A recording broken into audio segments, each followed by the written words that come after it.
You know, I usually don't entertain long paragraph essay comments, but today is your lucky day. Alright, so with the first part of your paragraph, you said the Pistons weren't top 5 in either offense or defense. And you know what? To be exactly correct, you're right. The Pistons in 2007, they weren't top 5 in offense. They were top 10 in offense, being number 6. They were 6 in offensive rating in 2007. And in defensive ranking, they weren't top 5. That's right. They were top 10 in defensive rating, and they dropped down to 7th place. So to be exact, you know what? You're right.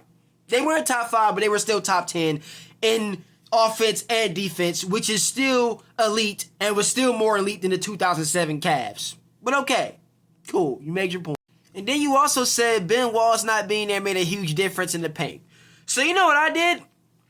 I researched how good were the Pistons the year before when Ben Wallace spent his last year in Detroit Pistons. Let's see where they were.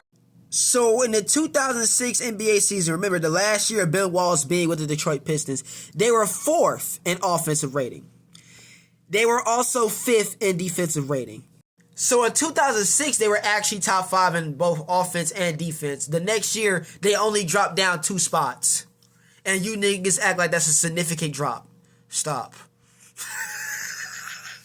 I swear to God, y'all really do act like the Detroit Pistons just became some lottery team without Ben Wallace there. Literally, y'all really do act like that. Even with Ben Wallace being gone, they went from a top 5 offense to a top 10 offense and defense. They only dropped 2 spots, guys. That was a 2-spot droppage. And y'all sit over here and like that's such a significant drop. And you know what makes this even funnier, guys? So Ben Wallace the next year in 2007 left the Detroit Pistons. He went to the Chicago Bulls, who was the 5th seed in the Eastern Conference in 2007. Did you guys not know that the Detroit Pistons literally had to play Ben Wallace's team in the playoffs? In 2007, they beat them in 6 games just to make it to the Eastern Conference Championship. So they had to get past Ben Wallace, who was the quote-unquote anchor of their defense that y'all niggas love to say. The Pistons literally had to get past that nigga just to face LeBron James. Yep, Ben Wallace played every game in that series too. So there ain't no such thing as him getting injured or anything like that.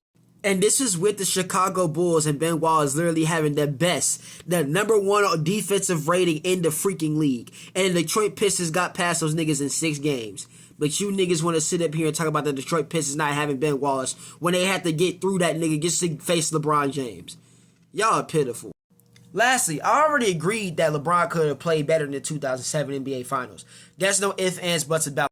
But like I said, even if he had the Spurs was going to win that series regardless because the Spurs were the better team. And miss me with that whole, LeBron could have at least made it interesting. Because I already know undercover, you're already just saying LeBron could at least extended the series to 5 or 6 games. But even if LeBron extended the series to 5 or 6 games, you niggas wouldn't even give him credit for it. You know why? Because his niggas still lost the series.